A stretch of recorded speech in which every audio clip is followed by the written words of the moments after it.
I think for me, that was the hardest thing, was to spend a lot of money in advertising. Because, I just shake my head and go, what do you mean? It definitely makes a difference. But you got to spend it wisely. So that's a key. We had the first web page. And, my wife said, and my brother, of course, younger than me, talked about the web. And I said, it'll never work. Nobody will ever buy off the web. And I sold, wasn't more than a couple of years later, I sold a huge dock system. Never met the guy. Still haven't met him. And I just shook my head. But see, that isn't me. I'm 51 years old. To this day, I have to go touch it and feel it.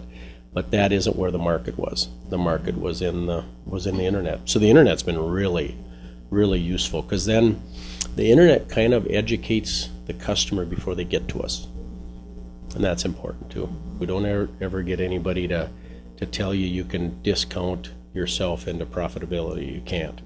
And I hold my margins on everything, and if you hold your margins and you know what they have to be at the end of the year, you'll be all right.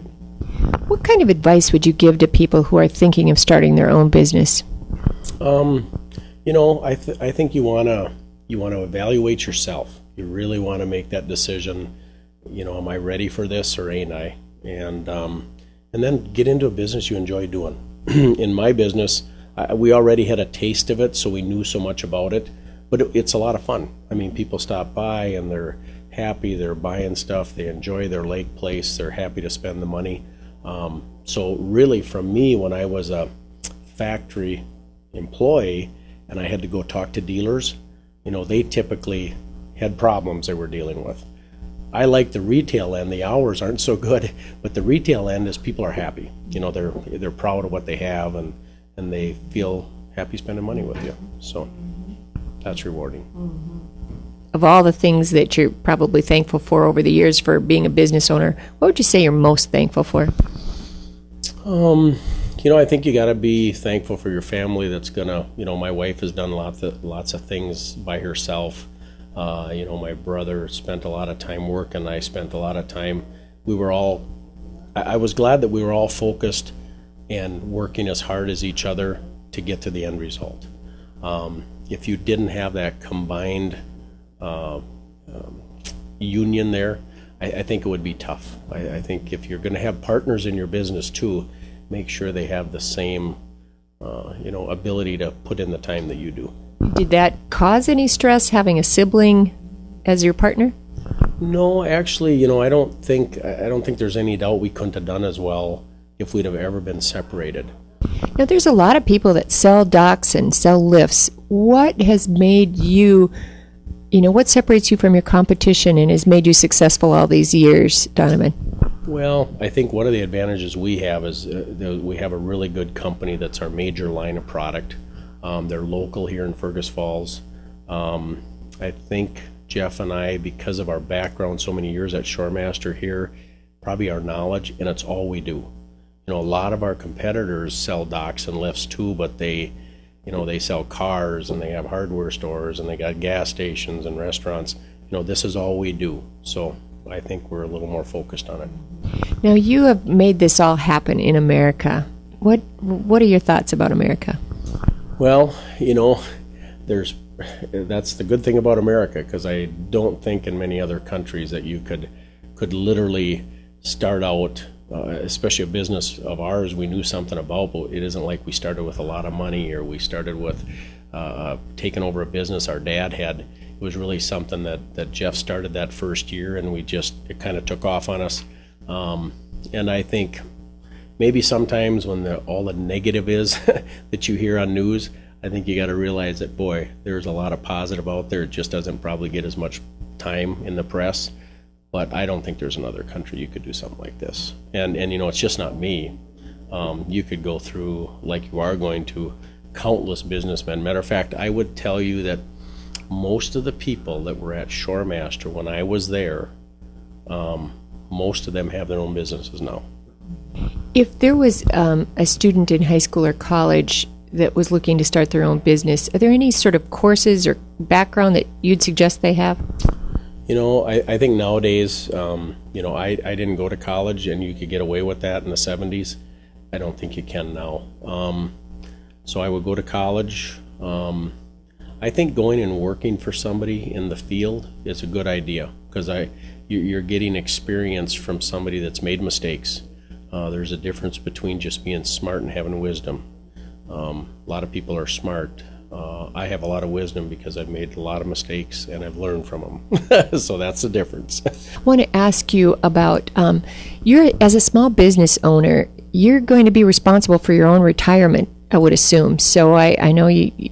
How do you plan for that? You don't have probably any big pensions. We're not working for other people, so we're just working for ourselves. What are your plans? Well, the one thing that we do is that we pay ourselves, and we do our 401ks, and we have other outside investments, and we've been pretty diligent about that. And I also look at, when you have your buildings paid for and you're building a business, that's worth something when you retire too. And I think if you can be fortunate enough to show the profit in your business, some business owners don't want to show profit because they don't want to pay taxes. I love paying taxes because I want to show the profit, because in the end, when I sell my business, when I go to somebody to sell it, they're going to look at what kind of money has this guy been able to make over the last 20 years. Talk to me about what you feel this business may have done for your community.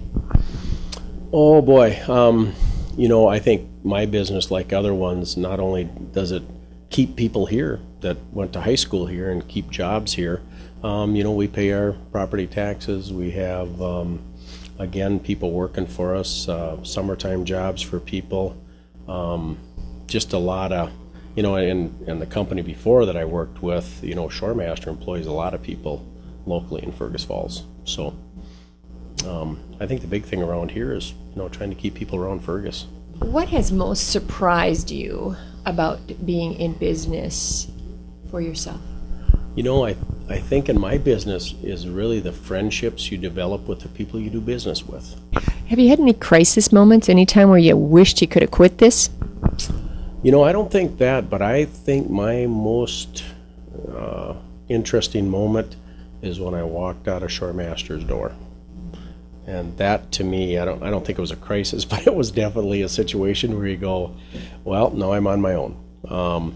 And looking back, I don't know if there's really any more pressure.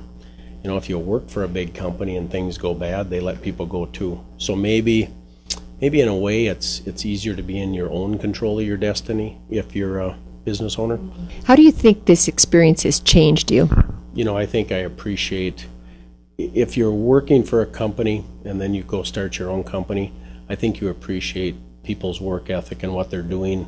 I might be the face of Lake Area Docks and Lifts, but all the guys working for me and stuff make it happen. So would you do it again, Donovan? Oh, absolutely. Absolutely.